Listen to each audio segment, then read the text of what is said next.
Uhum. Bom dia a todos. Que a paz de Jesus esteja conosco nessa manhã. Antes de começar, eu gostaria de agradecer do fundo do meu coração a Federação Espírita do Amazonas, na figura do meu querido amigo e irmão Tiago Aguiar, pelo convite, mas acima de tudo pela confiança em nos trazer aqui dentro das nossas... Só um momento.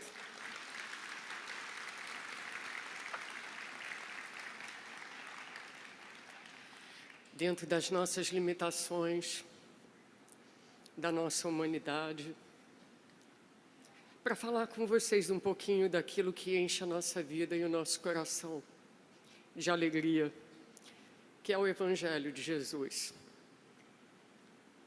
Gostaria de agradecer ao carinho do público, a esse afeto que faz a diferença na vida da gente, aos abraços, às fotos. Contei, 387 fotos. Não é que falam de um carinho, mas a gente gostaria de lembrar que nós somos, assim, pessoas tão humanas, tão falíveis, lutando dia a dia para santificarmos Deus nas nossas próprias ações. Não somos diferentes de ninguém.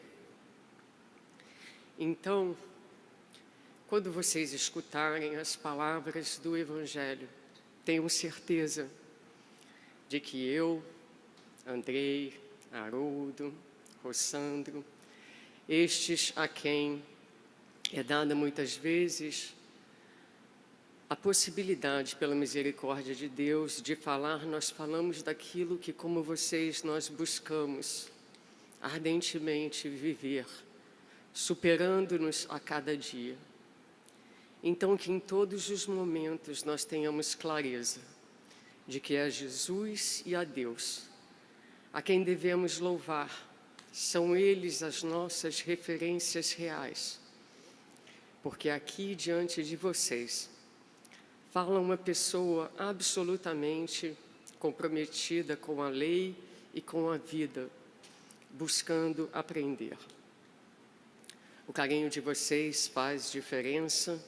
Obrigada a todos os presentes que chegaram até as minhas mãos, tão lindos, tão delicados. Levo para casa, dentro da minha mala, mas os momentos vividos aqui para sempre, dentro do meu coração. Vamos ficar aqui por 2 horas, né? Então, nós vamos refletir um pouco sobre essa oração que Jesus nos ensinou, mas antes de entrar na oração em si, nós vamos voltar um pouquinho ao capítulo 27 do Evangelho segundo o Espiritismo, pedi e obtereis, porque como nós aprendemos, e eu mencionei aqui na minha palestra inicial, o Evangelho é organizado de tal forma que os capítulos eles têm uma sequência e esta sequência, ela nos prepara, né? O capítulo anterior nos dá elementos que nos preparam para que nós possamos melhor entender o capítulo seguinte. Há muitas referências. Aqui mesmo, nesses dias, eu recebi 2 livros, um chamado Pai Nosso e um outro livro que tem nele um capítulo Pai Nosso. Então, qualquer um de nós pode ir ao Evangelho segundo o Espiritismo, onde ali há uma explicação, nós vamos falar bastante sobre essa explicação, que é trazida ali por Allan Kardec, guiado pelos espíritos superiores. Mas talvez o que livro nenhum consiga, com tanta eficiência, nos passar, é a questão do sentimento, né?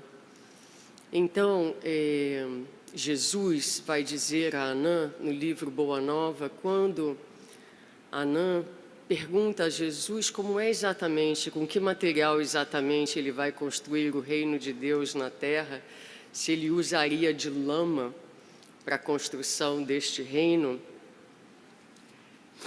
E Jesus vai responder a ele dizendo que não existe mármore mais precioso do que o sentimento humano e que o reino de Deus seria construído através do sentimento das criaturas. Então é preciso que a gente comece, eu penso, devagarinho, a transformar ou talvez a conectar o conhecimento intelectual e cognitivo, o entendimento das passagens do Evangelho de Jesus com o sentimento renovado que vai possibilitar, facultar a cada um de nós a experiência de um homem novo, desse homem que há de herdar esta terra renovada e melhor. Vamos então focar no sentimento, vamos trazer algumas histórias que nos ajudam a fazer essa conexão, algumas reflexões na forma de perguntas e, naturalmente, a análise dos textos. Vamos lá? Muito bem.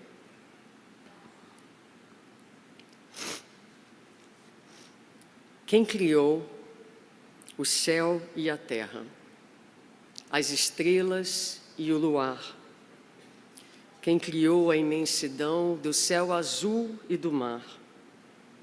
A beleza das cascatas, o cantar dos passarinhos, a magia que há nas matas, a ternura que há nos ninhos. Quem criou tanta beleza, o esplendor da natureza, o sorriso da criança, suave luz de esperança, as flores perfumadas, o encanto de um jardim, o sorrir das alvoradas e a crença que existe em mim. Quem criou o universo tão sublime e a sinfonia do amor que exprime hinos de paz e alegria. A apoteose crepuscular, a vida a cantar em vibrações de harmonia. Deus. A poesia de João Cabete nos fala desse sentimento inato que a criatura traz em si da presença de Deus, mas também dessa busca incessante das perguntas, das dúvidas, dessa necessidade que a criatura tem de sentir Deus, de entender Deus, de buscar a Deus. E a criatura busca esse entendimento. Obrigada. Obrigada. Eu estou num finzinho de gripe também. Obrigada. A criatura busca, então, entender Deus dessa posição limitada, dessa posição pequena. E Joana de Ângeles, em um dos livros dela que eu mais gosto no que tange ao tópico de Deus, o livro Entrega-te a Deus, ela vai nos dizer que na atual conjuntura do nosso processo evolutivo, onde nós estamos, não é possível entender a Deus, porque o efeito não tem como penetrar na sua causalidade. No entanto, diz a mentora, a presença, sentir-lhe a presença em todas as coisas é conquista da sensibilidade moral e das conquistas da inteligência que reconhece a sua incapacidade de decifrar os mistérios à sua volta. Então, Joana nos fala aqui da sensibilidade moral que nós podemos ir desenvolvendo e, assim, sentindo a Deus mais e mais nas nossas vidas. E ela traz uma história no início desse livro que eu gosto imensamente, que é a história do camponês que estava ali trabalhando na terra em um dia belíssimo. Ela descreve um dia de muitas cores, um dia iluminado, e o camponês ali trabalhando, quando passa por ali um homem da cidade, um homem materialista, um homem ateu, mas que estava impressionado com as belezas daquele dia. E ele então para e pergunta ao camponês: camponês, tu crês em Deus? Sim, Senhor, eu creio em Deus. Então, nesta manhã maravilhosa, mostra-me um lugar onde Deus se encontra. Ele disse com sarcasmo. E o homem humilde para, olha em volta e com naturalidade responde a ele: Senhor, eu não sou capaz de mostrar um lugar onde Deus se encontra nesta paisagem iluminada. No entanto, eu te peço que me mostre um lugar onde Deus não está. É essa sensibilidade que a gente vai desenvolvendo aos pouquinhos, como Joana coloca e conclui o capítulo, quando a gente passa a perceber pelas vias do sentimento, muitas vezes da gratidão que reconhece a presença e as bênçãos de Deus em toda parte, em todo o lugar. Intelectualmente, o exercício é um pouco mais difícil, porque nós temos limitações no que tange ao nosso entendimento, ao nosso desenvolvimento intelectual, principalmente no aspecto de tentar entender algo tão maior do que nós mesmos. E nesse esforço de tentar entender e definir a Deus, nós terminamos por diminuí-lo de forma significativa e limitá-lo a concepções bastante humanas. E ainda hoje, apesar de tudo que já sabemos através de Jesus e da doutrina espírita, ainda temos Deus como uma entidade muitas vezes vingativa, muitas vezes punitiva, um Deus ainda muito humano, digamos assim. E Jesus, ele vem trazer para nós, ele veio para trazer para nós não só uma definição diferente de Deus da que tínhamos em Moisés, onde Deus era um Senhor. Ele agora nos introduz Deus na condição de Pai. E Joana de Ângeles vai dizer que Jesus fala para nós de Deus como Pai, traz uma concepção nova de Deus, um conceito afetuoso, mas ainda assim humano, compatível com a humana capacidade de vivenciá-lo no dia a dia. Então é ainda um conceito humano, mas é a forma que nós podemos, nesse momento, melhor entender e nos relacionarmos com este Deus. Então, assim como nós usamos de figuras para ensinar as nossas crianças, não é? Por exemplo, quando a criança quer saber como nascem os bebês, e aí a gente tem uma criatividade de imagens, de figuras, porque é o que aquela criança, naquele momento, vai conseguir, é o que é compatível à sua maturidade emocional. Assim também, nós temos o conceito de Deus compatível com a nossa maturidade emocional e capacidade intelectual de absorvê-lo. Jesus traz este conceito de Deus e, como falei também na primeira palestra que fiz aqui, ele exemplifica para nós o que deve ser o nosso alvo em termos de relação com o Pai, mostrando para nós a sua conexão, quando ele diz eu e o Pai somos um, mostrando a sua obediência a Deus em todos os momentos e mostrando a sua relação de amor. Para alguns de nós, para todos nós, eu diria, talvez em graus diferentes, é um grande desafio, porque eu ouço às vezes as pessoas falarem: ah, mas Deus está tão longe, Deus é tão distante. Será? Será?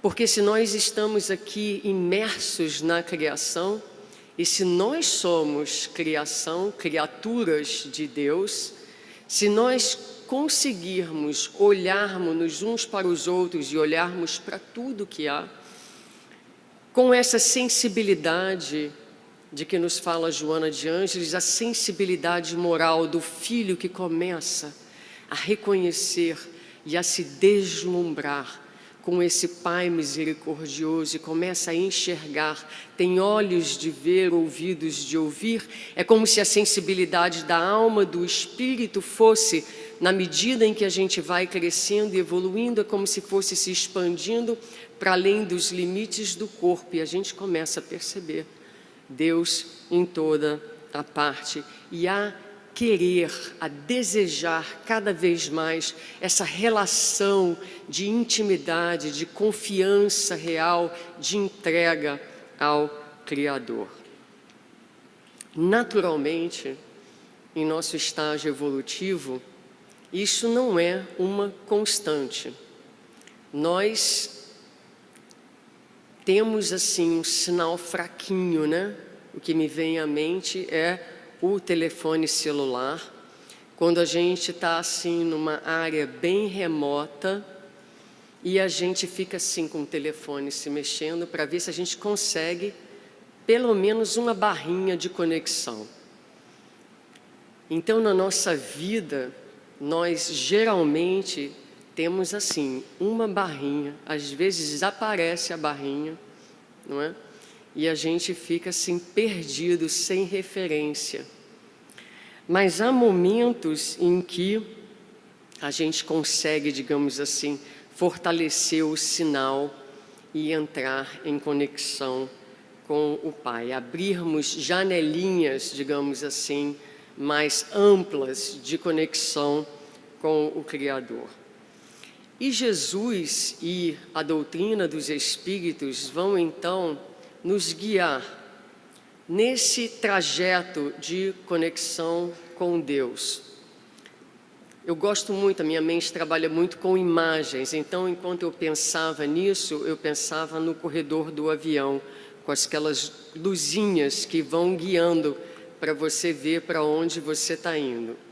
Penso na doutrina e penso no Evangelho como essas luzinhas que vão abrindo, vão mostrando para nós o caminho que devemos percorrer e como fazer essa conexão. É como se quando nós estivéssemos dentro, quando nós conectamos com o ensinamento da doutrina de Jesus, é como se nós entrássemos em um ambiente interno, cognitivo e emocional que facilita a conexão. O sinal ali é forte. E que são então esses conceitos? Como eles podem nos ajudar? Então, quando nós vamos à terceira parte de O Livro dos Espíritos, nas leis morais, a primeira lei é a lei divina e natural. Ali, nós vamos aprender que é somente quando nós nos afastamos dessa lei que nós estamos infelizes. Então, a felicidade está no cumprimento da lei de Deus. E a segunda lei que vem ali nas leis morais, então, daí já deve partir o nosso desejo de querer primeiro saber o que são essas leis e se elas são a única coisa que eu necessito para eu ser feliz. É preciso que eu queira, que eu tenha curiosidade de saber o que são as leis e, mais importante, como vivenciar essas leis. Então, a segunda lei, que é parte das leis divinas, é a lei de adoração.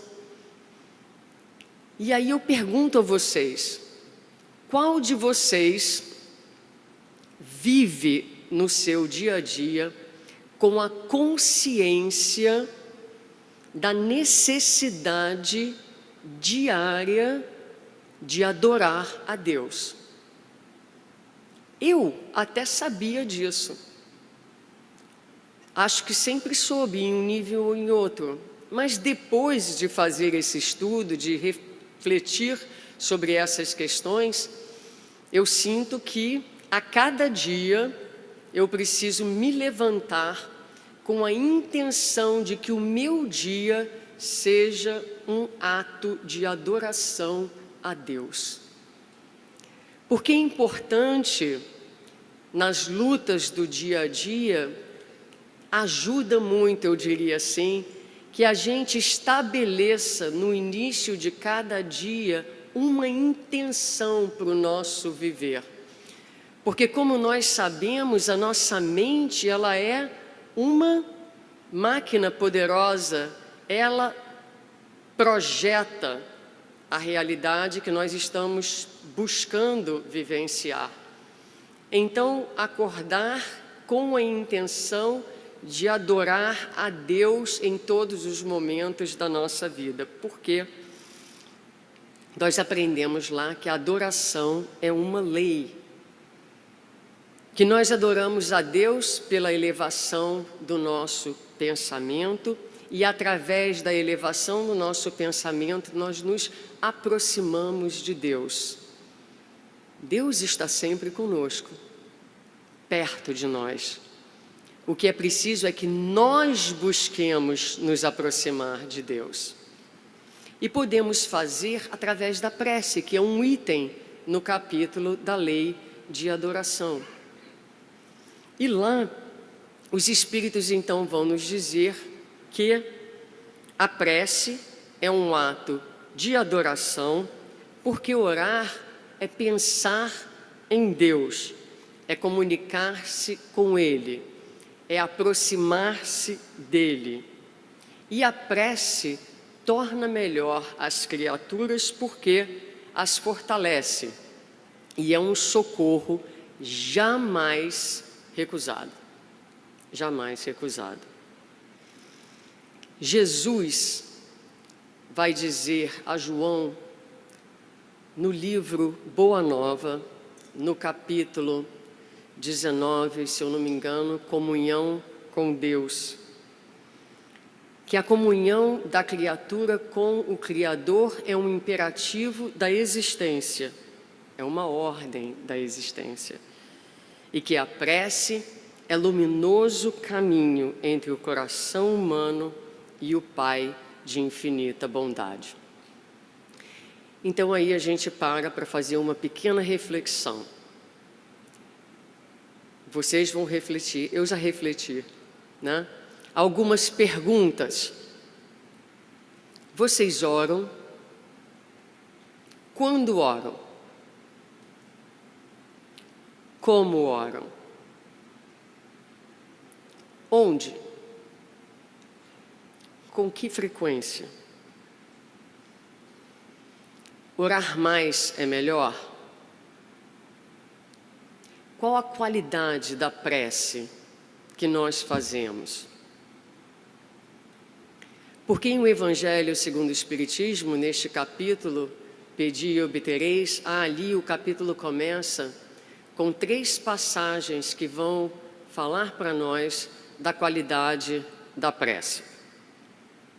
E é importante, eu penso, que a gente reveja estes conceitos, para que quando a gente entre no Pai Nosso, a gente esteja, como eu disse, instrumentalizados e capacitados para realmente entrar em conexão com aquela prece e poder fazê-la a partir de agora de um lugar diferente, não de uma maneira diferente, porque a gente sabe ela de cor, decorada, e a gente é capaz de repeti-la, mas é preciso aprender devagarinho a fazê-la de um lugar de mais sensibilidade, com maior entendimento, mas acima de tudo sentimento, que é o que vai dar a qualidade à prece. Então Jesus vai dizer para nós que quando nós quisermos orar, que é importante que a gente entre em nosso quarto e fechando a porta que nós oremos ao Pai em segredo. E o Pai que vê tudo que se passa em segredo, Ele nos recompensará. E nós vamos voltar ao livro Boa Nova, vamos usá-lo como referência em várias passagens aqui da nossa reflexão nessa manhã. E neste mesmo capítulo em que João e Jesus conversam a respeito da comunhão com Deus e da prece, João, ansioso por conectar-se com Deus, desejoso de compreender melhor quais eram os seus deveres relativos à oração, ele procura Jesus e ele está intrigado com a prática dos essênios que cultuavam a Deus e tinham toda a prática espiritual deles muito reservada, muito privada. E João está confuso, ele pergunta assim a Jesus: Senhor, devo ocultar o que haja de mais santo em meu coração?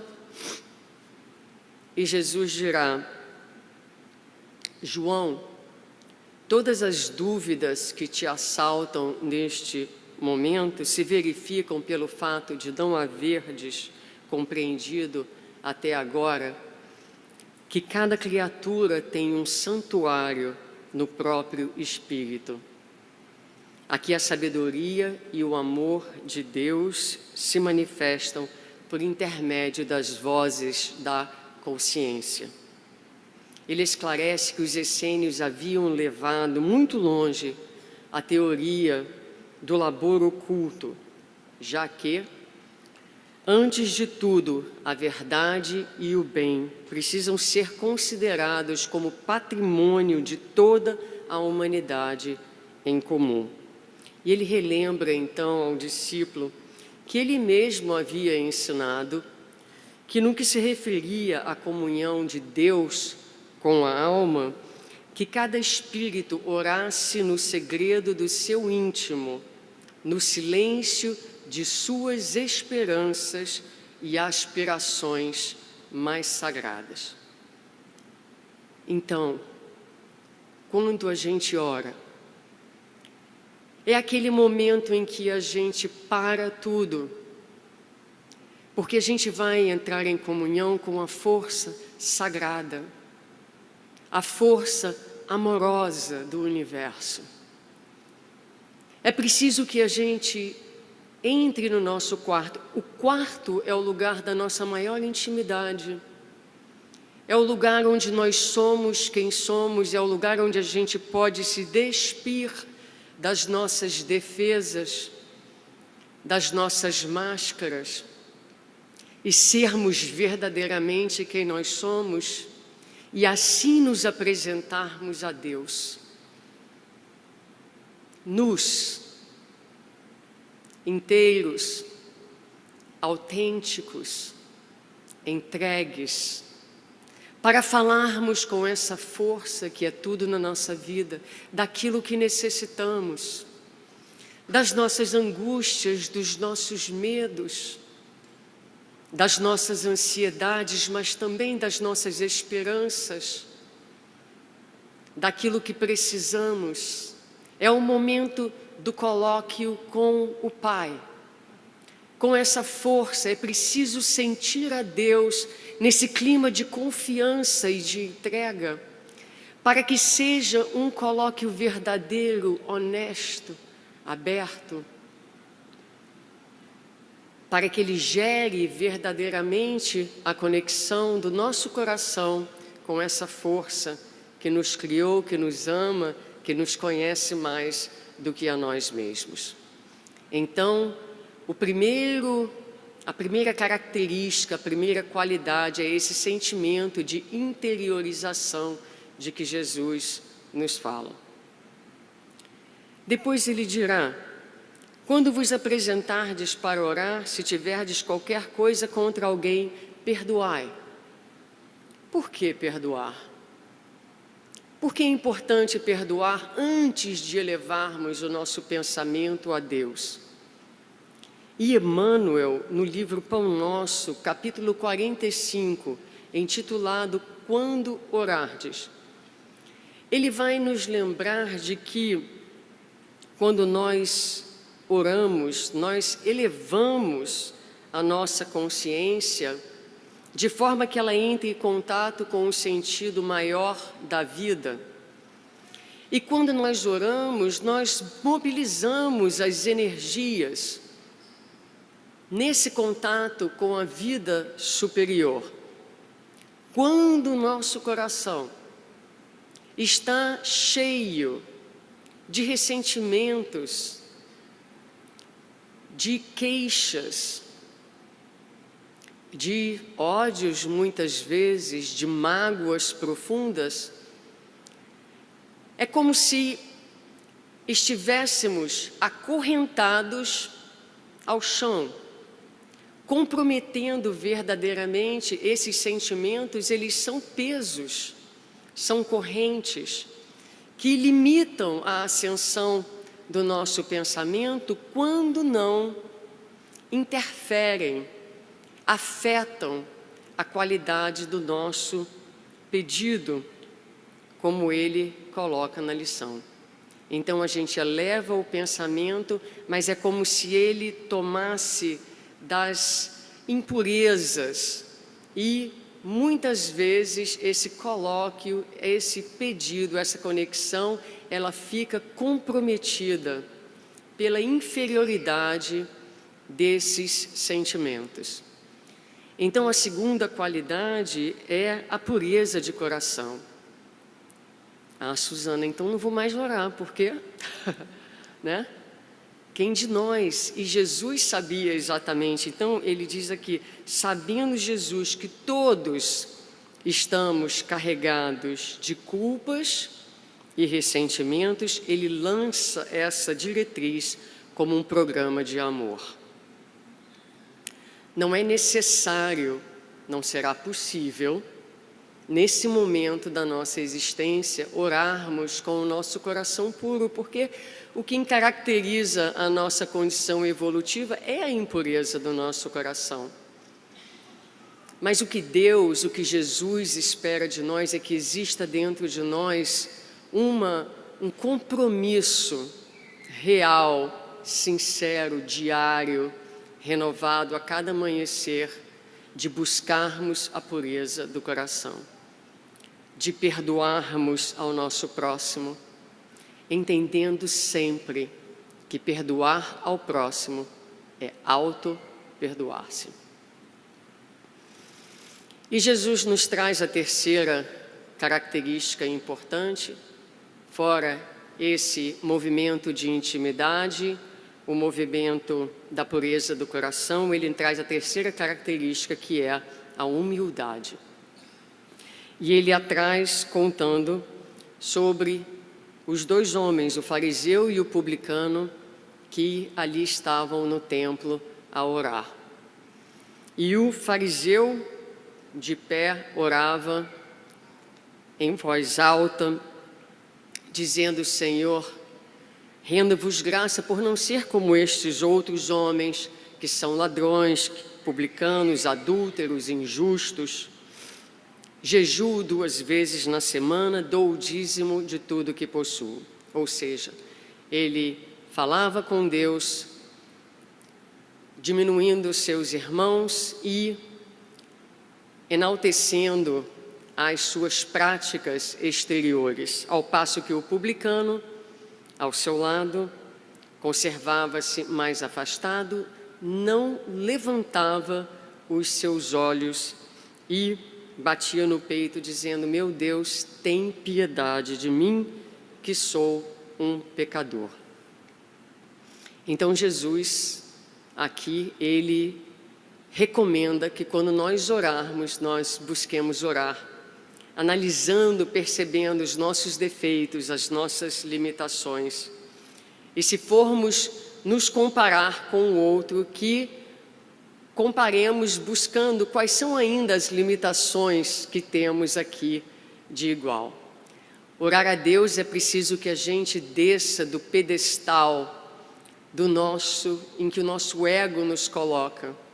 É preciso que nós entendamos a nossa imensa pequenez, a nossa divina humanidade, como eu gosto de dizer, porque gosto de pensar no conceito de humildade como a consciência da criatura, da sua imensa pequenez, sem desconectar-se do seu imenso valor de filho de Deus.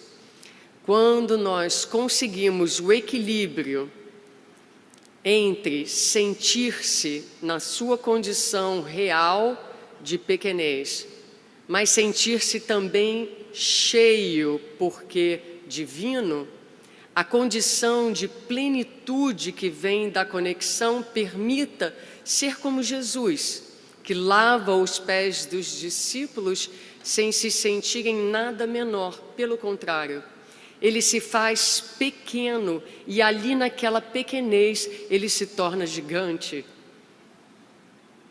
Então essa condição da criatura de se fazer, de se perceber pequena, sem perda do seu valor, permite, na hora da oração, que a gente fale com Deus da posição que nos cabe, da posição de seus filhos, da posição de espíritos em evolução, conscientes da sua humanidade e em paz também com o humano em si.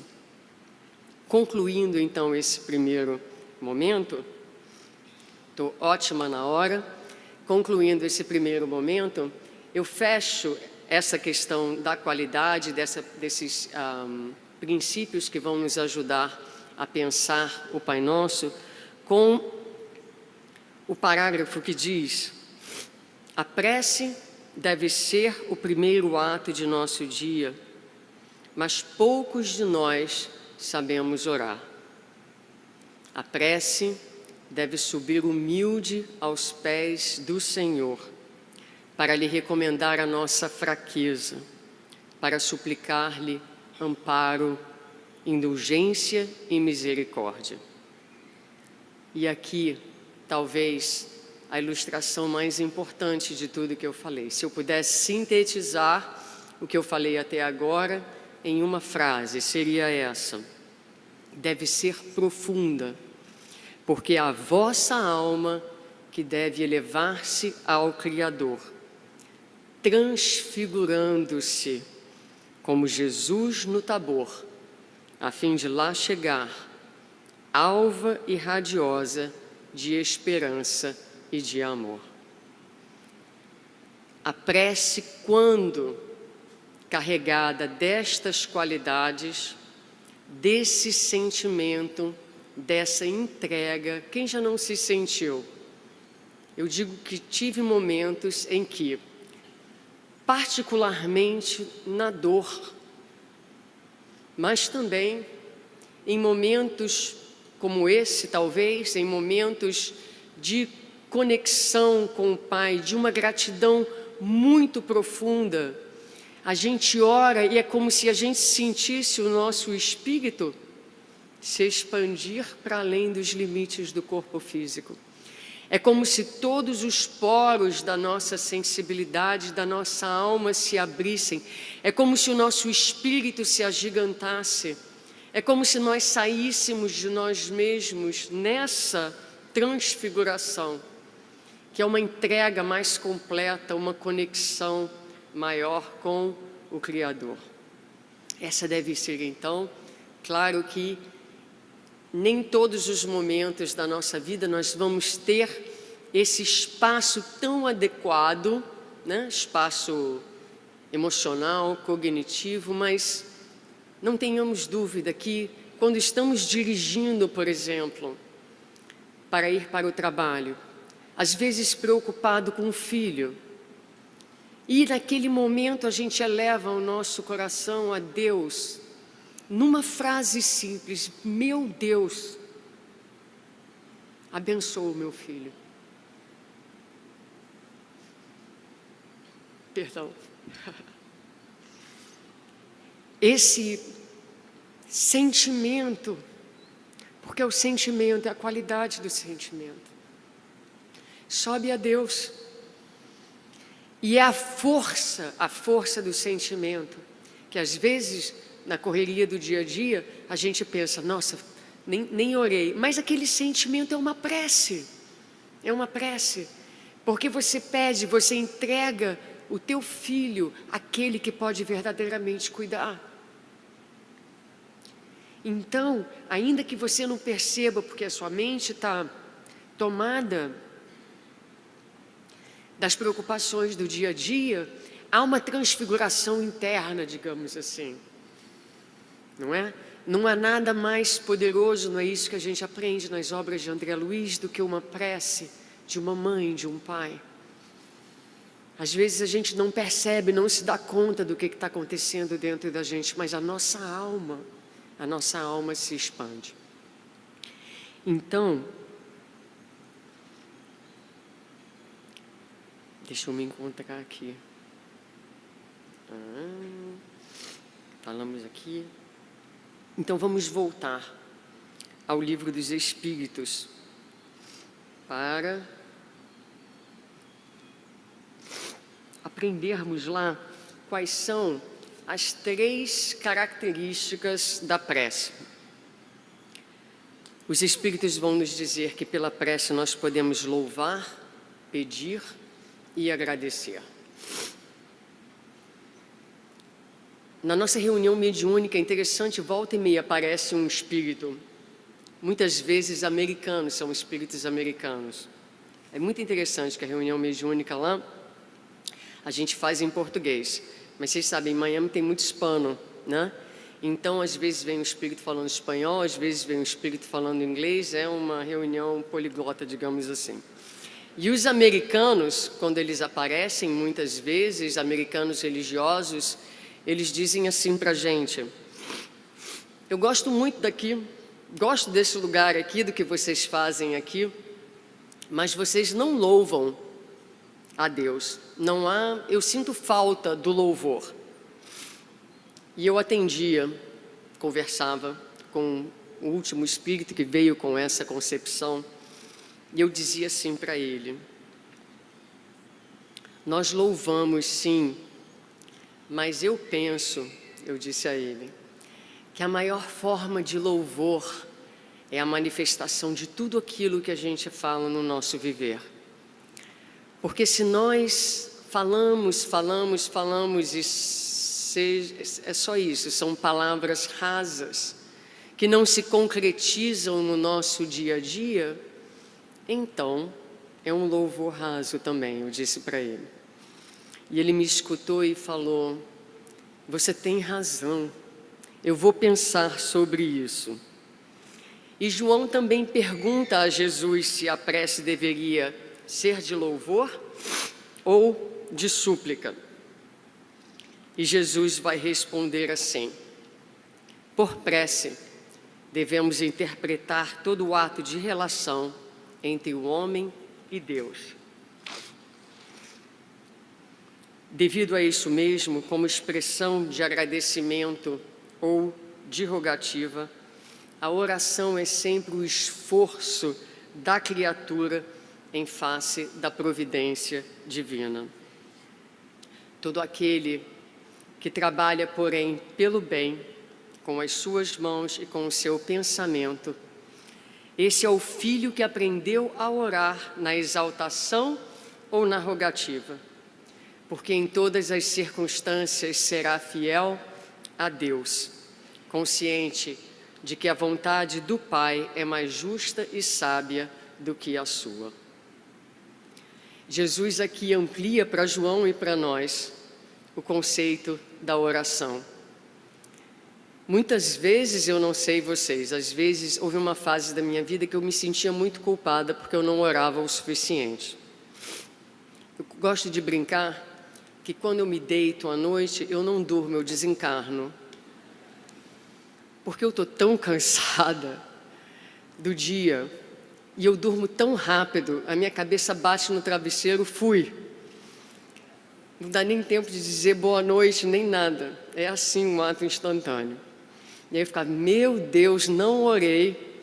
Toda palestra espírita de oração diz que você precisa orar para se preparar para a noite, para que você vá. Aí eu fiz um dia uma oração única. Falei assim, meu Deus, estou orando aqui para o resto da minha encarnação. Estou botando aqui a minha intenção para uma vida inteira. Durante a noite eu quero ir estar com os bons espíritos. Quero continuar trabalhando, espero que ela valha para o resto da minha existência, porque eu não dou conta de fazer oração a hora que eu deito, né? Às vezes você tem que sentado antes de deitar fazer a oração. Mas essa ideia, não é, de que o nosso viver é um ato de oração, quando nós estamos no cumprimento dos nossos deveres, porque essa vontade de cumprir os deveres, essa vontade de ser melhor, quando ela permeia o nosso dia, ela já fala dessa conexão, ela já fala desse estado de alma. E é isso, queridos, que nós precisamos. Naturalmente, nós somos ainda um tanto perturbados, não? E precisamos abrir no nosso dia a dia e no nosso viver essas janelinhas de oração e de conexão. Mas, para além disso, eu gosto muito da ideia de que o nosso viver pode ser uma oração. Porque penso que nesse momento de transição planetária, nesse momento em que a humanidade luta, sofre de crises, de dores, de revoluções, é preciso que nós, espíritas cristãos, estejamos comprometidos com a vivência da lei de Deus. É preciso que em cada interação, que em cada lugar em que estivermos, a nossa intenção, o nosso viver seja permeado por essa vontade real, profunda, consciente de adorar a Deus, de cumprir as suas leis, de conectar-se com Ele.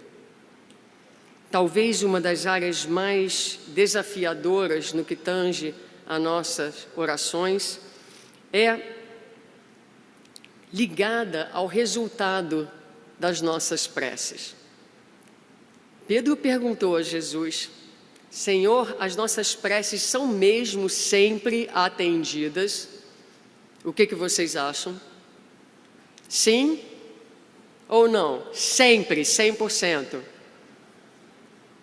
Não. Talvez. São sempre ouvidas? Sim. São sempre atendidas? Não. Não necessariamente, não como a gente quer, não é? Isso faz sentido para vocês? Quem é pai, se você tem um filho que pede para você todo tipo de coisas, a gente dá para o filho tudo que ele pede? Então, se Deus atendesse a todos os nossos pedidos, ele seria um pai insensato. Amar é conduzir, amar é dar aquilo que é necessário e não aquilo que a criança, muitas vezes, no seu capricho, na sua insensatez, na sua imaturidade, ela pede. Muitas vezes nós somos essas crianças imaturas, insensatas, incapazes de perceber o plano maior. E deste lugar nós pedimos um tanto de coisas. Deus sempre escuta, principalmente quando a nossa prece ela está imbuída destes sentimentos, sempre responderá com a sua presença, com as bênçãos, com a força, mas não necessariamente permitirá que aquilo que nós pedimos se concretize, porque não é o que queremos, mas não é o que precisamos. E João dirá a Jesus: Senhor, orar em si mesmo não é em si já uma confiança da minha parte que Deus vai me escutar e vai me responder? E Jesus dirá: não obstante a confiança que está expressa na oração, a fé tributada à providência superior, é preciso colocar acima delas a certeza de que os desígnios celestiais são mais sábios e misericordiosos do que o capricho humano.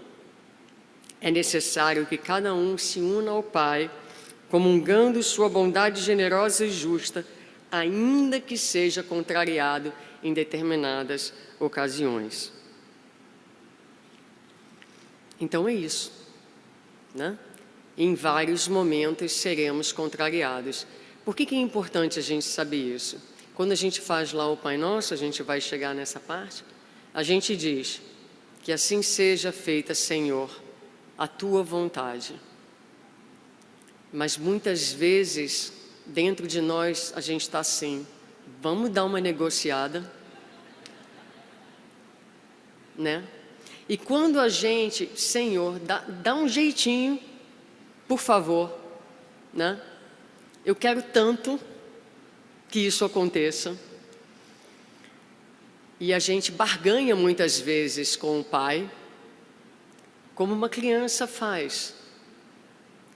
Então, o que Jesus fala aqui é que nós precisamos confiar em Deus, voltando lá ao início do livro dos Espíritos, as características de Deus, porque a gente fala de cor quais são as características de Deus, mas na hora de orar a gente ainda pensa que o nosso plano talvez seja um pouquinho melhor que o de Deus.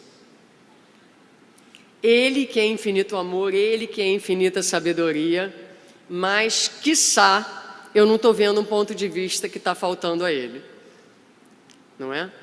Então, orar confiando, orar realmente submetendo a Deus.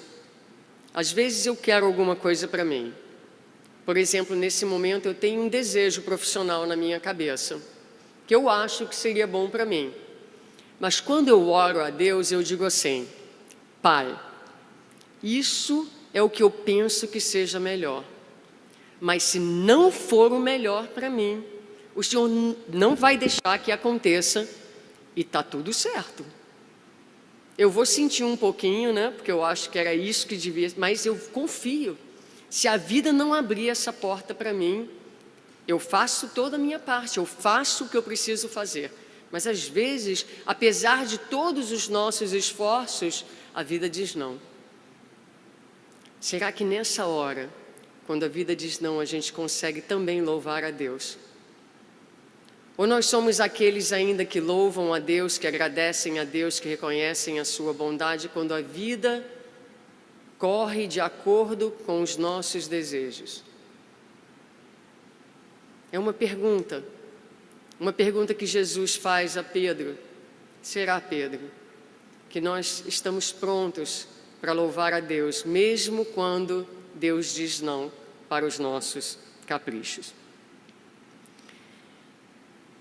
Cobrimos aqui, então, nesse primeiro momento, o desenvolvimento da nossa sensibilidade, as limitações da nossa intelectualidade, a ideia de Deus como Pai, a nossa condição de filhos ainda frágeis e desconectados. Traçamos aqui um caminho de conexão através das referências que a doutrina nos traz, lá o capítulo da lei de adoração, a lei divina, falamos da oração, das suas qualidades, falamos da prece como uma forma de viver e falamos dos resultados da oração. Agora, nós vamos passar, num segundo momento, né? Eu vou parar por aqui. Nós vamos falar, no segundo momento, sobre o capítulo 18, que é a coletânea de preces, da qual a prece dominical é a primeira.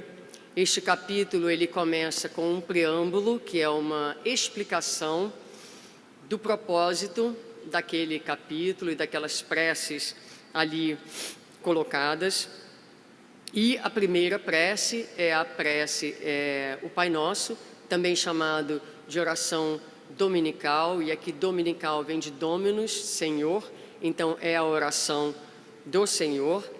E nós vamos ver neste capítulo que todas as preces são antecedidas por um prefácio, que vai ali explicar o porquê, a razão, o motivo daquela prece, contextualizar para que nós possamos melhor entender o propósito e o uso, como usar aquela oração. Então, quando voltarmos depois do intervalo, nós vamos olhar o prefácio do Pai Nosso e vamos então partir para a análise do mesmo. Então, para um intervalinho e voltamos um pouquinho.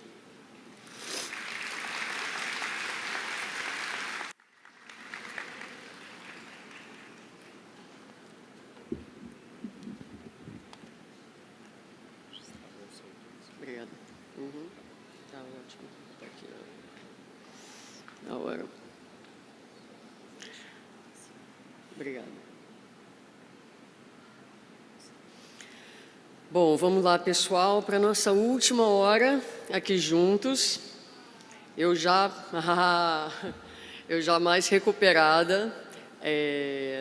Na verdade, minha mãe falou assim, as pessoas vão achar que você estava chorando o tempo todo na palestra. Não, é o fim de uma gripe mesmo, mas eu estou bastante bem. Então, vamos dar continuidade. Nós vamos agora entrar no prefácio, né, do Pai Nosso, que é ali aquela explicação que vem sobre a oração. E dali eu tirei um parágrafo, que a gente vai tocar rapidamente, quando diz para nós que o Pai Nosso é o mais perfeito modelo de concisão, verdadeira obra-prima de sublimidade na simplicidade. Modelo de concisão. Então, essa é uma característica dos espíritos superiores que têm a capacidade de pegar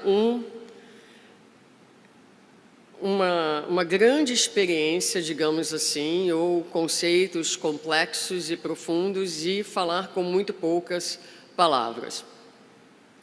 Modelo de concisão, obra-prima de sublimidade na simplicidade. Em um mundo onde nós estamos sempre buscando as sofisticações, o supérfluo, os adornos, a prece, ela é sublime precisamente porque não há nada excessivo e não há nada que falte. Então, ela é sublime na sua simplicidade.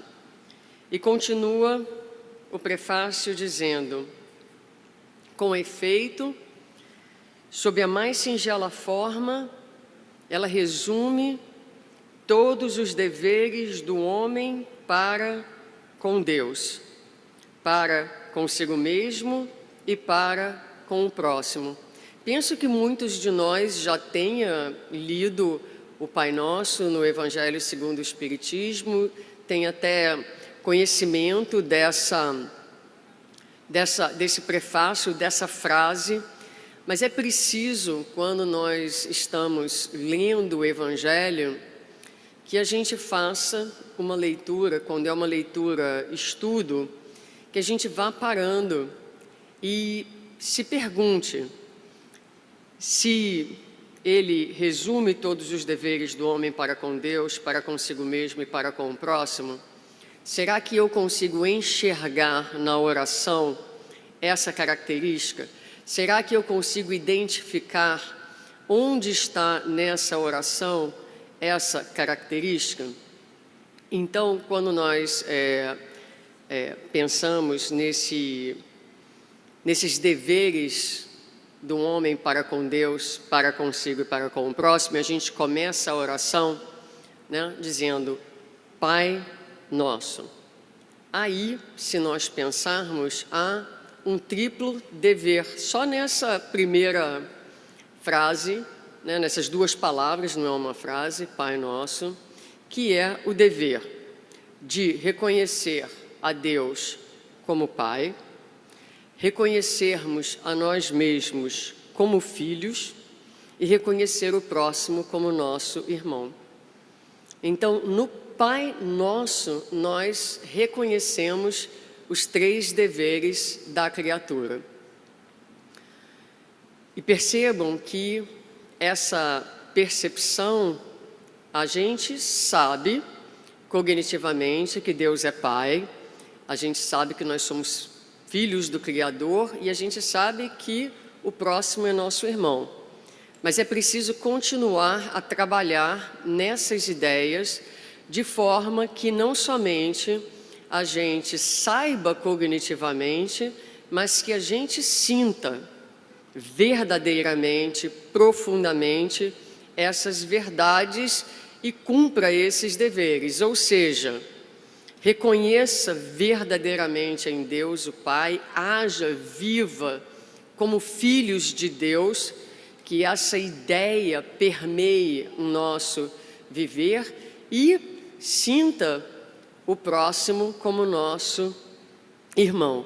Quando dizemos santificado seja o teu nome, é preciso que nós santifiquemos a Deus na nossa vivência, nas nossas relações, na relação com Ele, na relação conosco mesmos, através, por exemplo, do alto amor, da vivência da lei de Deus, portas adentro de nós mesmos, e da vivência da lei de Deus, portas afora, ou seja, na relação com o próximo. Continua o prefácio do Evangelho segundo o Espiritismo, dizendo que o Pai Nosso encerra uma profissão de fé, um ato de adoração e de submissão, o pedido das coisas necessárias à vida e o princípio da caridade. Então vamos pensar nessas expressões trazidas aqui para nós. Uma profissão de fé. Uma profissão de fé é uma declaração pública que alguém faz das suas crenças, dos seus dogmas religiosos, mas, em última instância, é a conduta da criatura, é o nosso viver, é a expressão do nosso compromisso com aquilo que nós estamos falando. Então, o Pai Nosso é uma profissão de fé. É um ato de adoração. É aquele momento em que a criatura se curva diante daquele que pode protegê-la, que pode guiá-la, que pode conduzi-la com segurança pelos caminhos da existência. É um ato de submissão. Então, como nós já referimos, não é? Seja feita, Pai, a tua vontade e não a minha. É um pedido das coisas necessárias. Então, a primeira parte da oração, ela é toda um ato de louvor e de adoração. Depois, Jesus trata das coisas da terra. Então, ele vai falar, vai pedir pelo pão nosso de cada dia, o pedido das coisas necessárias. E o princípio da caridade, que está expresso na oração em diversos momentos, um deles quando ele pede pelo perdão e em outros momentos quando, por exemplo, o pão nosso, que a gente vai falar, a gente pede o pão não só para nós, mas para todos, para toda a humanidade. Contudo, é uma prece, então, que traz várias camadas de conhecimento, vários ensinos importantes e que é falada de uma forma muito concisa, muito numa síntese muito perfeita, digamos assim, de tudo aquilo que é necessário e que cabe em uma prece. Porque é falado desta forma, trazido para nós nessa forma de síntese, muitas vezes nós repetimos de uma forma meio automática e, ao recitarmos a prece, duas coisas: não alcançamos exatamente o significado daquilo que estamos falando e não necessariamente nos conectamos com o sentimento que está associado a cada uma daquelas expressões. Sendo assim, nós vamos agora buscar entender o que cada palavra, o que cada frase dentro do Pai Nosso significa, mas vou propor um exercício a vocês de que ao final de cada frase a gente se pergunte: quando eu digo essa frase, a partir de agora que eu tenho um entendimento melhor do que ela significa, o que eu sinto? Qual é o sentimento que eu associo, então, a esse dizer? Para que quando a gente a recite uma próxima vez, a gente consiga verdadeiramente se conectar com o seu sentido, com o sentimento, e atinja aquele lugar de profundidade e de transfiguração que nós mencionamos na primeira parte. Então, ela começa com a palavra Pai. Nós já trabalhamos no primeiro momento bastante, não é? A ideia da paternidade. Kardec vai colocar ali, quando ele trabalha a ideia em um Evangelho segundo o Espiritismo, que todo o universo é um testemunho da previdência, da providência, da prudência de Deus, para aquele que tem a sensibilidade de assim perceber a paternal solicitude. Deus é solícito, Deus é atento. No próprio Evangelho a gente vai aprender que Deus sim toma conta pessoalmente de cada um de nós, através das suas leis, através dos seus mecanismos. Mas nada acontece, nenhuma folha cai das árvores sem a permissão de Deus. Então, a ideia da presença de Deus na criação. E Emmanuel, no capítulo 164 do livro Fonte Viva, intitulado Diante de Deus, ele nos chama a atenção que Jesus, quando vem, ele não se preocupa com a análise da natureza de Deus, ou onde é que Deus está precisamente localizado, ou qualquer outra área de discussão e de contenda. Ele se limita a nos apresentar Deus, chamando Deus de Pai. Esse sentimento de filiação, quando a gente disser Pai, é o que a gente precisa cultivar no jardim da nossa alma, digamos assim. E Emmanuel vai complementar essa lição dizendo assim: ao invés de pesquisas indébitas, perguntas precipitadas, exigências descabidas, definições desrespeitosas, nossa relação e colóquio deve vir de dentro, em clima de confiança e sinceridade.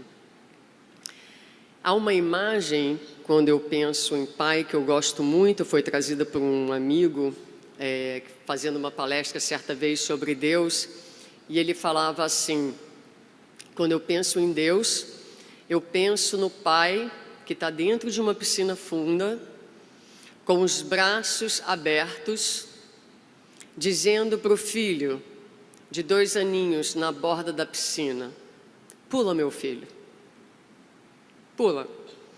E a criança hesita, ela tem medo da água, ela tem medo do desconhecido, ela tem medo da profundidade, mas quem está ali, de braços abertos, é o Pai.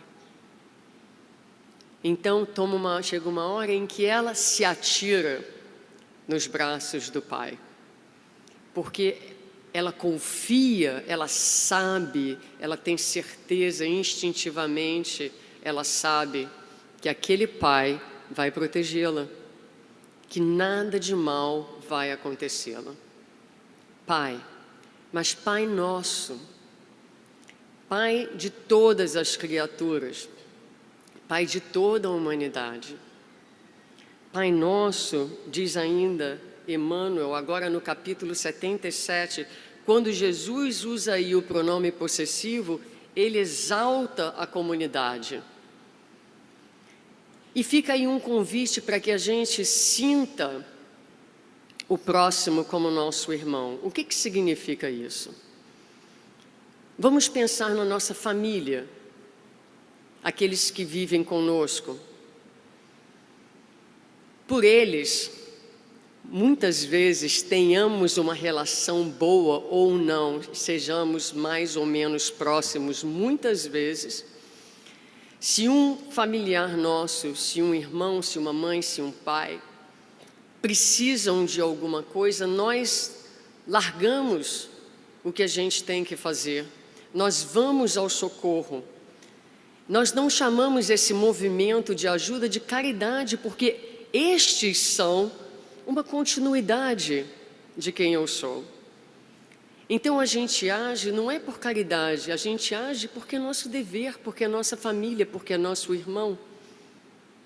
É esse sentimento que a gente precisa desenvolver. Nós nascemos no âmbito familiar para irmos aprendendo a soletrar esse movimento de fraternidade, que reconhece no outro um irmão, uma extensão de quem nós somos e entende que as nossas vidas estão absolutamente interconectadas.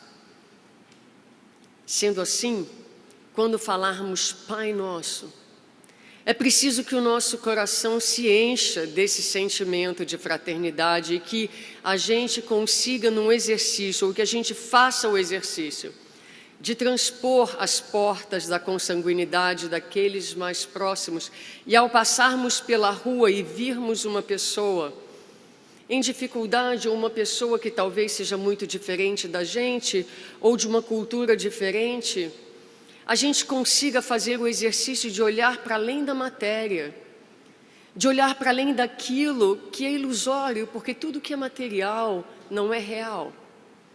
E a gente consiga enxergar no outro um espírito imortal, filho de Deus, merecedor do nosso carinho, merecedor do nosso respeito, da nossa atenção, do nosso cuidado. Então eu vou pedir para que se acendam as luzes do público. Por 1 minuto. Já vem, ele está lá acendendo a luz. E num exercício breve, sem levantar, imagina se todo mundo fosse levantar, não é? Vamos olhar para uma pessoa que a gente não conhece. E ao olhar para essa pessoa, vamos enxergar nessa pessoa um irmão. Vamos buscar, olha para o olho de alguém e pensa, essa pessoa que eu não conheço é meu irmão.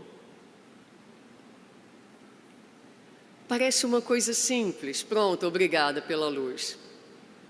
Parece uma coisa simples, mas a vida é assim. Às vezes a gente pensa em processo de iluminação, de crescimento, com grandes coisas, com grandes feitos, mas os grandes feitos começam nos exercícios diários. É preciso que a gente comece a aprender a reconhecer no outro verdadeiramente um irmão. Então, Pai Nosso que estás nos céus. Nos céus, não é no céu, é nos céus. O Pai que está em toda parte. O Pai que pode ser adorado em toda parte. Como Jesus ensinou a mulher samaritana. Ela pergunta, ela diz a ele, Senhor, observo que és profeta. Nossos pais adoravam no monte Mas vós dizeis que adoremos em Jerusalém? E ele vai dizer que os verdadeiros adoradores adoram em espírito e em verdade, em essência e no cumprimento da lei. Então, Pai nosso que estás nos céus é o Pai que está em toda parte. E nós vamos encontrá-lo no céu da consciência tranquila, no céu do cumprimento dos nossos deveres. Onde houver a consciência tranquila, lá nós encontraremos a Deus. Este Deus onipresente. Deus está em todo lugar, mas é preciso que nós estejamos com Ele, reconhecendo a sua presença em toda parte e adorando onde quer que estivermos, na busca do cumprimento dos nossos deveres. Então, quando dizemos, Pai nosso que estás nos céus, que sentimento nasce no coração de vocês? Pai nosso, de todos nós, daqueles que gostamos e daqueles que não gostamos, daqueles com quem concordamos e daqueles de quem discordamos, daqueles que professam a nossa crença e daqueles que combatem a nossa crença. É o Pai de todas as criaturas. E o sentimento deve ser o sentimento do desejo do bem, do amor, da felicidade para todas as criaturas de forma indistinta. Deve estar acompanhado desse sentimento de querer encontrar a Deus e ver a Deus em todas as partes. Pai nosso que estás nos céus.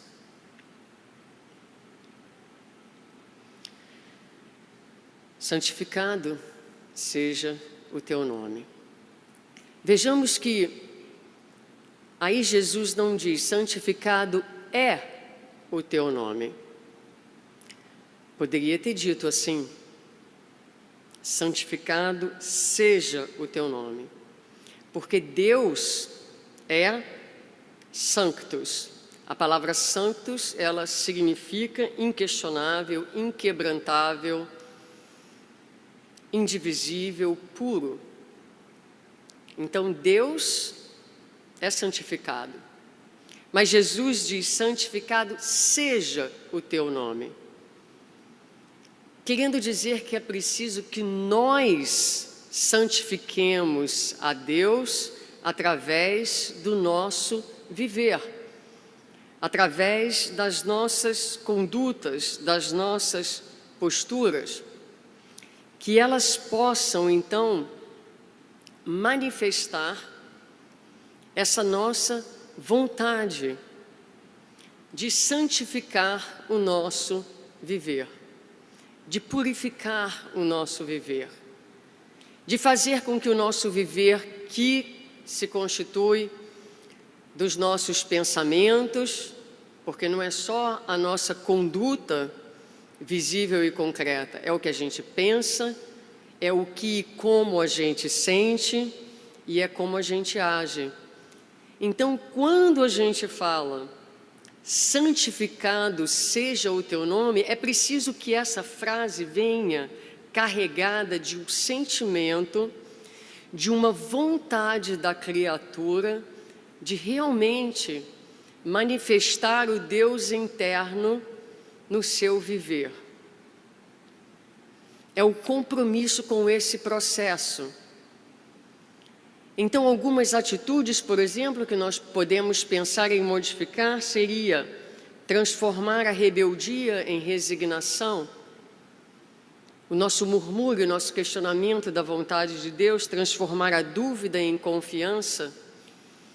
E ainda Emmanuel, que vem a nosso socorro, agora na lição 11 do Fonte Viva, chamada Glorifiquemos, quando ele vai nos lembrar que o vaso retirado da cerâmica enaltece o fogo que proporciona a ele a solidez, ou a madeira aprimorada vai glorificar a lâmina que a cortou, preparando-lhe a beleza.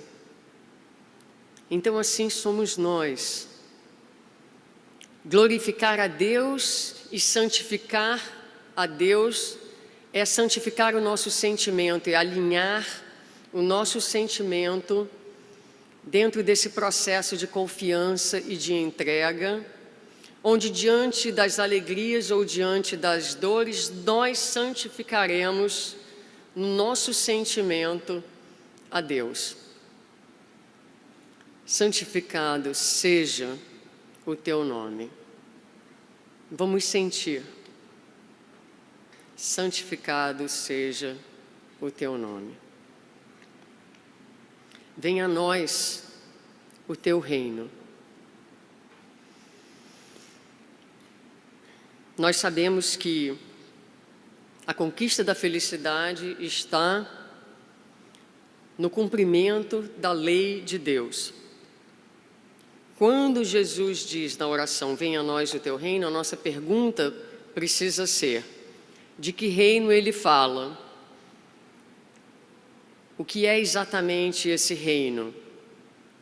E nós vamos encontrar no livro Boa Nova, Jesus conversando com Anã. E Anã se aproxima de Jesus e pergunta a ele, Galileu, o que fazes na cidade? E ele diz, passo por Jerusalém, buscando a fundação do reino de Deus. E Anã pergunta a ele então, reino de Deus? Que pensas tu ser isso? E ele vai então responder para nós, dizendo, esse reino é a obra divina no coração dos homens. Esse reino é a obra divina no coração dos homens. É a construção, portas adentro de nós, do reino da paz.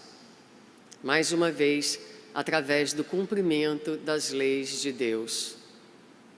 Como eu sei que estou cumprindo as leis de Deus? As leis de Deus, elas são a vivência do bem. Mas às vezes não é claro o que é o bem para mim. Como saber se o que eu estou fazendo é o bem? Mas nós temos referências no Evangelho importante. Fazer ao outro aquilo que gostaríamos que fosse feito conosco. Colocarmos no lugar do outro. Se eu for o recipiente das minhas próprias ações, como eu me sentiria? Eu pergunto a vocês, o quanto dessa reflexão e dessa consciência está presente no nosso dia a dia? O quanto nós paramos verdadeiramente, porque naturalmente nós trazemos ainda um mundo de imperfeições, de primarismo, e a nossa transformação é um projeto de muitas vidas. Mas hoje nós já podemos, com a doutrina espírita, por exemplo, domar as nossas tentações, os nossos impulsos primários, a partir de um exercício simples de análise do nosso comportamento, dos nossos sentimentos, daquilo que a gente fala. Isso, no que eu faço, está presente o princípio da caridade. Quando é que nós vamos parar e fazer e trazer a doutrina, transformá-la em exercícios diários que realmente transformem o nosso viver? Então, quando Jesus diz, venha a nós o teu reino, é isso, é a construção desse reino de Deus, portas adentro do nosso coração, a partir desse desejo, a partir dessa consciência de cumprirmos a lei. Venha a nós o teu reino. Qual é o sentimento dentro de vocês? Vamos pensando, vamos sentindo. Talvez o desejo, o sentimento de viver a paz consciencial. Muitas vezes a vida é tão agitada há tantos conflitos na nossa existência. Não vai deixar de ser assim. Faz parte do nosso momento evolutivo. Mas você pode estar no conflito, você pode estar na luta, você pode estar no desconforto necessário para o crescimento, mas já conseguir desfrutar de alguma porção dessa paz no reino. Porque apesar de todos os pesares, ao final de cada dia, você coloca a cabeça no travesseiro e diz para você mesmo: nesse dia, eu dei a cada pessoa que passou por mim, eu dei à vida o meu melhor. Isso é o reino de Deus vindo até nós, através desses exercícios pequeninos de busca de paz. Seja feita a tua vontade. Eu acho que essa é uma das passagens mais difíceis, né? Como a gente até brincou um pouquinho aí na primeira parte. Seja feita a tua vontade. Mas, como tudo, são exercícios. Nós vamos ganhando devagarinho a confiança, o entendimento, a fé raciocinada.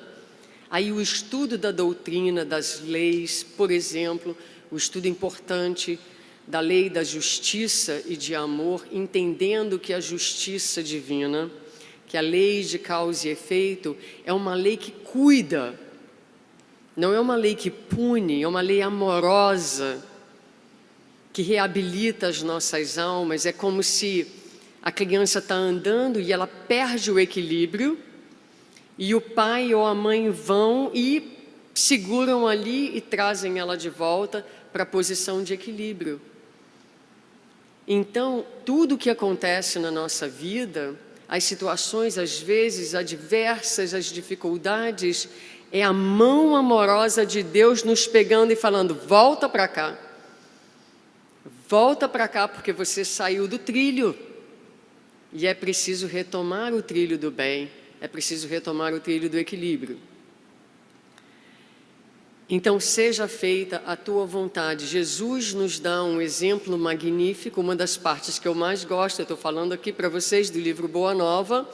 Se não leram, por favor, comprem e leiam, não é?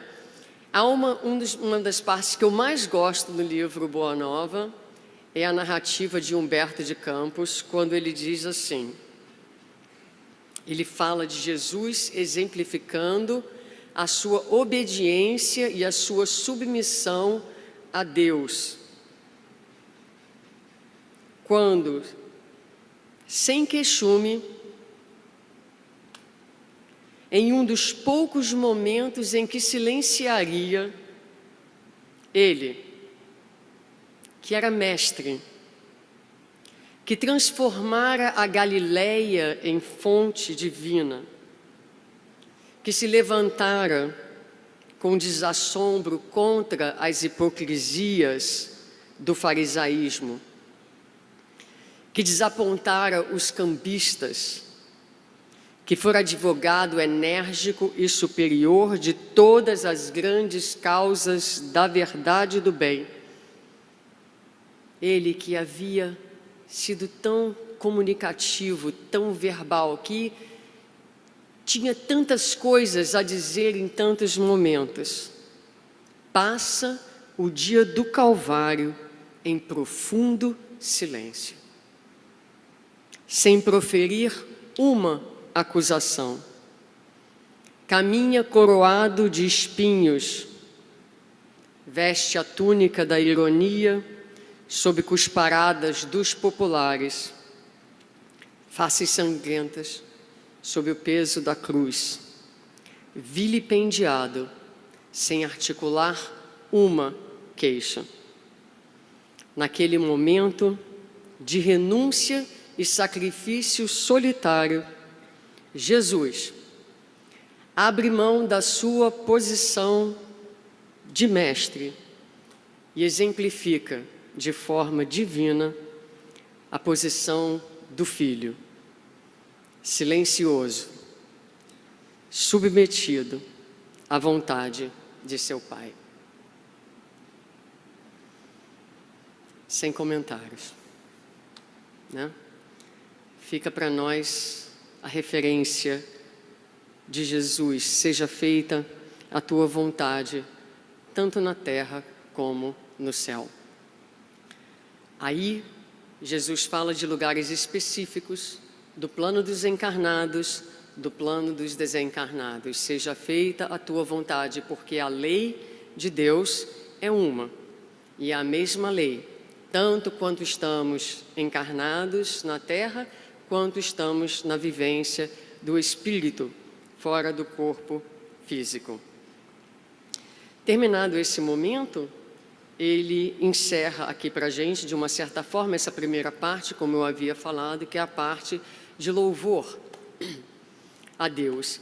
E entra agora na parte, digamos assim, das questões da vida material, quando ele dirá: o pão nosso de cada dia, dá-nos hoje.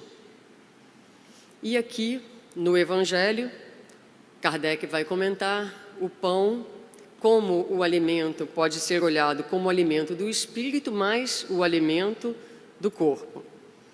Então, podemos sim pedir pelo pão, pelo alimento, mas é o alimento necessário, né? É o alimento que necessitamos para dar conta, digamos assim, do nosso viver. O que eu gostaria de enfatizar aqui é que ele poderia ter dito: Pai, o pão de cada dia dai-me hoje. Mas não é isso que ele diz. É o pão nosso, meu, teu, seu, que não falte o pão na mesa de ninguém. É o pão para todo mundo, é o pão para ser compartilhado, para ser distribuído. O que isso significa no nosso dia a dia? Então, vou contar para vocês, e vocês devem saber que em Miami nós temos furacões. Todo ano, não é? Lá no hospital onde eu trabalho, antes da época dos furacões, todos os hospitais, todas as instituições se preparam para o caso de uma emergência. O que vai acontecer com os pacientes, onde vamos colocá-los, como vai ser, quem é albergado no hospital, quem não. E todos os anos, quando vem um furacão, as pessoas se desesperam e entram nos supermercados e tiram tudo das prateleiras. É um Deus nos acuda, né? Quando elas chegam em casa, elas fazem o Pai Nosso e digam: o pão nosso de cada dia, só que elas levaram todo o pão da prateleira. Em nenhum momento ela pensou que ela precisa do pão nosso de cada dia de hoje, dai-nos hoje, para esse momento. Isso representa a maneira com que, muitas vezes, há uma imensa contradição entre aquilo que a gente fala e aquilo que a gente vive. Há uma história de Chico, que eu gosto muito, e agora eu não vou conseguir dizer exatamente qual dos livros, mas ele estava no supermercado com um amigo, e ele parou na frente dos tomates e começou a pegar os tomates. E pegava um tomate melhor e um tomate assim, já não tão bom. E o amigo observando, e em um momento disse para ele: mas Chico, você não está vendo que alguns dos tomates que você está pegando aí já não tão bons, estão um pouco passados? E ele disse para o amigo: sim, eu estou vendo, mas o que acontece se eu levar todos os bons tomates com a pessoa que vem depois de mim? É esse nível de consciência, não é? Que a gente precisa devagarinho começar a desenvolver. Quando nós falamos o pão nosso, nós estamos pedindo para nós, mas nós também estamos pedindo para o próximo. Ou seja, é o pão a ser partilhado, o pão de cada dia, dá-nos hoje. Aqui, por trás dessa fala, há uma lição de moderação, de temperança, de confiança e outros itens que não daria para a gente desdobrar todos eles, porque cada item desse poderia ser uma palestra em si, mas penso que vale a pena a gente ressaltar quando a gente lê ali a explicação de Kardec. Então, ele aponta para a gente a necessidade de contentamento com o necessário, que é um grande exercício em uma sociedade tão materialista e tão consumista como a nossa. Os perigos da inveja, de olharmos para o que o outro tem e invejarmos a posição do outro. A questão da prudência e da previdência, do gerenciamento dos bens da nossa existência. E a tentação que muitas vezes, no que tange à vida material, nós temos de negar a justiça de Deus. Não é justo. Não é justo que ele tenha tanto e eu não tenha. Não é justo que essa pessoa tenha as facilidades que eu não tenho. Não é justo que a mesa dele seja mais farta do que a minha. Então, Kardec nos alerta para a observação da nossa tentação em questionar a justiça divina. O pão nosso de cada dia dá-nos hoje. Pedir, sim, pelo pão espiritual, pelo pão material, mas com moderação, com consciência daquilo que é necessário e, acima de tudo, entendendo nesse pedido que a vida, e isso talvez seja o mais importante, que a vida é um sistema de cooperação entre nós e Deus. Então é preciso que a gente faça a nossa parte. O pão não vai chegar na nossa mesa se a gente não arregaçar.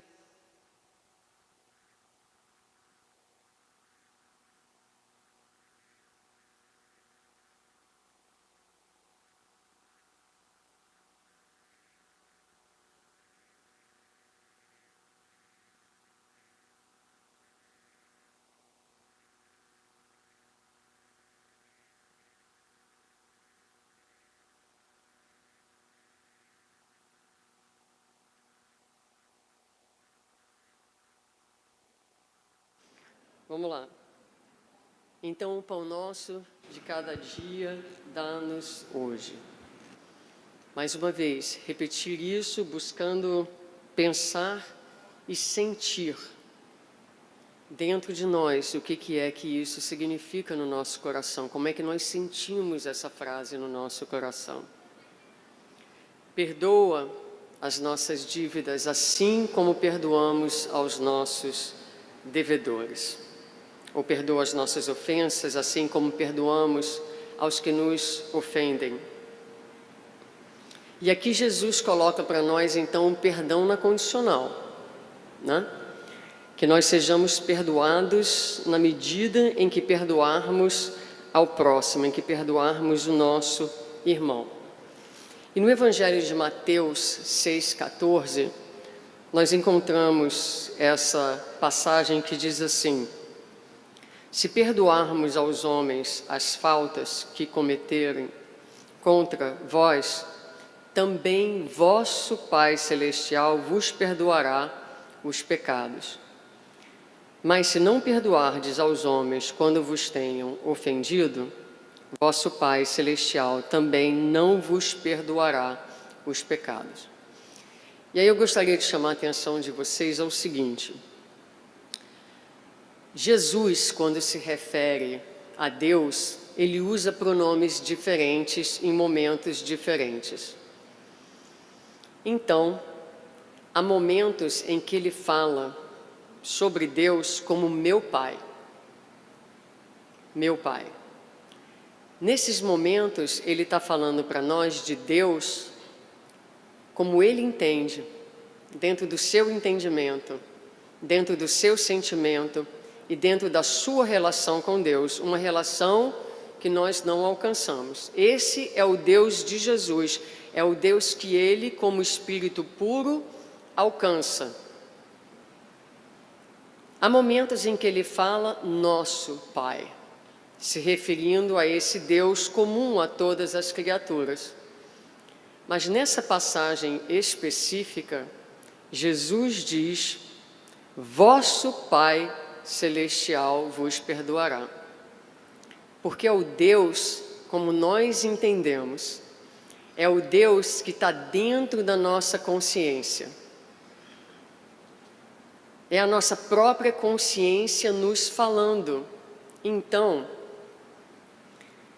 perdoar ao próximo, na medida em que pedir o perdão de Deus, na medida em que perdoamos ao nosso próximo, significa dizer na medida em que formos alcançando e conquistando a nossa própria absolvição diante da nossa própria consciência. É o nosso próprio Deus interno que vai nos absolvendo, que vai nos perdoando. Em última instância, é um movimento de auto-perdão. Quando eu perdoo o meu próximo, isso quer dizer que eu me perdoei pela minha própria fragilidade, pela minha própria vulnerabilidade. Isso quer dizer que eu fui capaz de cicatrizar as minhas próprias feridas internas. E na medida que eu me trato com bondade, com generosidade, eu trato ao próximo com bondade e generosidade, e vai havendo dentro de mim um movimento transformativo de auto-perdão. E isso está conectado, digamos assim. Então é importante a gente perceber como que Jesus usa essas referências, os pronomes de forma diferente, significando,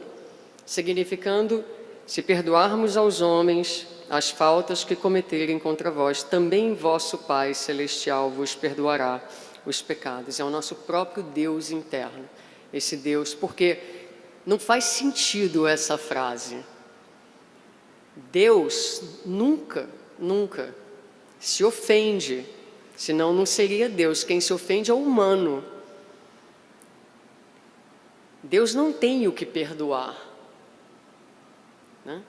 O Andrei estava falando ontem para a gente desse Deus que é amor incondicional, a gente nem precisa fazer nada. Ele vai nos amar em todas as etapas da nossa existência.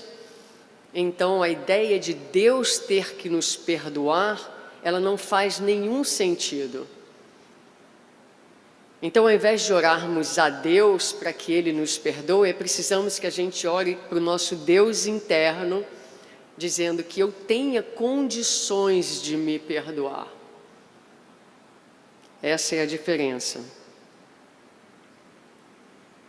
E aqui Kardec vai apontar ainda a necessidade importante na análise do Evangelho de perdoarmos enquanto estivermos a caminho. Ou seja, perdoar enquanto estivermos encarnados, porque não queremos passar para a vida espiritual com essas desavenças, com esses desafetos, criando possibilidades para processos de perturbação, para processos obsessivos. Ah, Suzana, mas perdoar é tão difícil. Eu tenho tanta dificuldade de perdoar. Eu não consigo esquecer. Nem vai. Porque perdoar não é amnésia. Perdoar é cicatrização, né? E perdoar é processo. Perdoar é viagem. Então, não é necessário que a gente consiga perdoar de um momento para outro. Como tudo na vida, é necessário que nós estejamos no compromisso. Eu não consigo ainda perdoar, mas tudo em mim está investido em conseguir obter o perdão.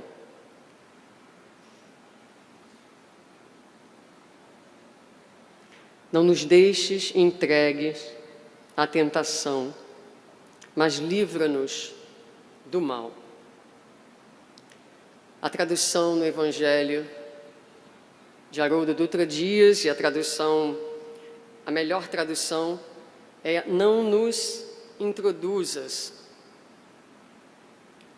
à tentação, mas livra-nos de todo o mal. Nós espíritas fizemos um bom trabalho de substituir o diabo pelos espíritos obsessores, não é? E o inferno pelo umbral. E muitas vezes nós gostamos de acreditar que a tentação é algo que está fora de nós. Então, quando falamos essa frase do Pai Nosso, é importante que nós entendamos que, como diz Emmanuel, ainda uma vez mais, que as tentações, elas decorrem do fundo sombrio das nossas personalidades. Elas estão dentro de nós. Elas são a nossa inferioridade, as nossas áreas de vulnerabilidade, os nossos desejos ainda não necessariamente alinhados com aquilo que é o mais correto. E Emmanuel vai dizer uma coisa importante, que eu acho que é importante que a gente escute, porque ele vai dizer assim: não te proponhas a atravessar o mundo sem tentações.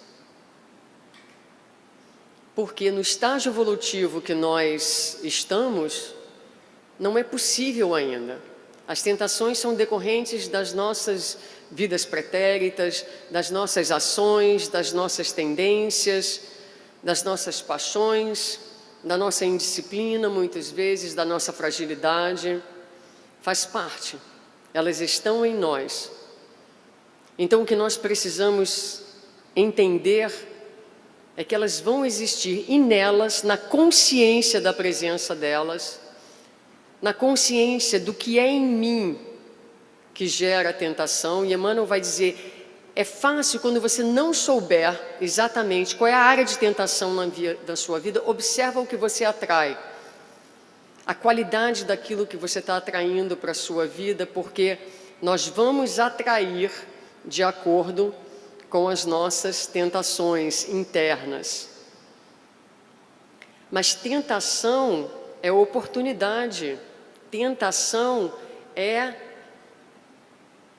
chance, é a nossa chance de crescimento, é a nossa oficina de trabalho, é o que indica as nossas áreas de melhoria.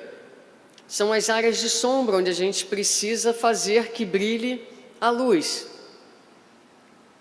Lembrando então o que Jesus recomendou, a necessidade de vigiarmos e de orarmos para que não caíssemos em tentação.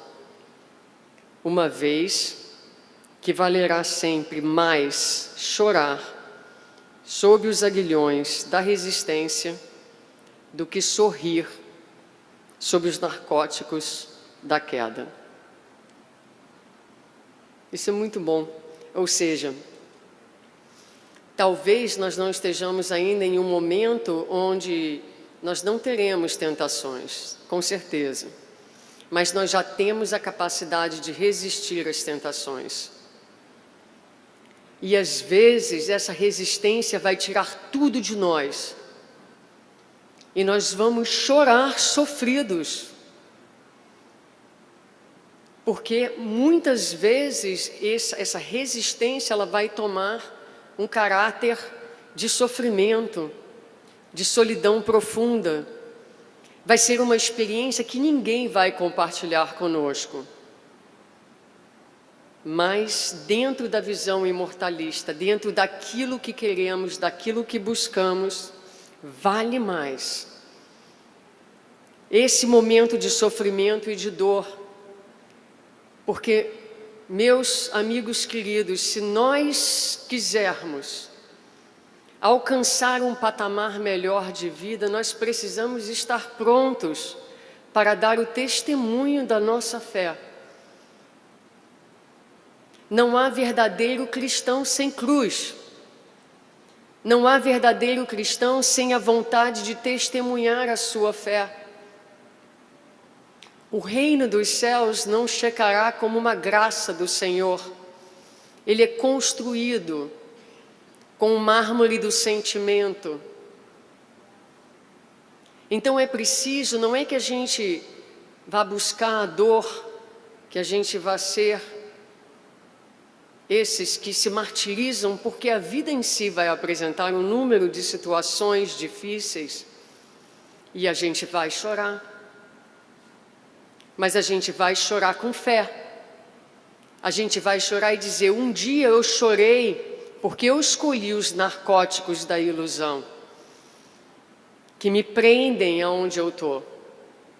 Hoje, eu quero o choro daquele que se submete aos aguilhões, aos desafios, às provas da vida, no entendimento de que é Deus trabalhando na sua arte, para extrair de dentro de nós a pureza, a luz, a beleza. Nós somos todos obras de artes inacabadas e a mão do Criador opera em nós, através das vicissitudes da existência corporal.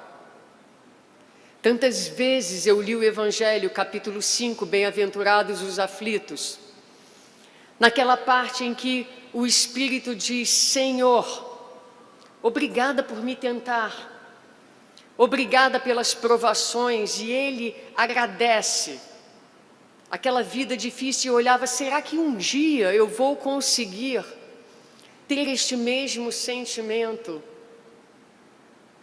E na medida em que a doutrina vai entrando dentro de nós, na medida em que ela vai penetrando o nosso coração, que ela vai tomando corpo no nosso próprio corpo, e a nossa visão é de cima do monte, e a gente entende a vida sob as bênçãos dessa doutrina que tanto nos ensina, do Evangelho redivivo do Senhor, nós encontramos dentro de nós a resiliência que falta ao mundo de hoje, porque nós temos propósito para viver. Só não tem resiliência, só não tem resistência quem não entende, quem vive sem significado. Mas a doutrina espírita e o Evangelho de Jesus enchem a nossa vida de significado. E é preciso que a gente se debruce sobre esse significado. Que a gente se fortaleça todos os dias dizendo: tudo posso naquele que me fortalece. Na certeza absoluta e na esperança em nosso vir a ser. Tudo passa, tudo passa. As dificuldades, as alegrias, mas a gente permanece.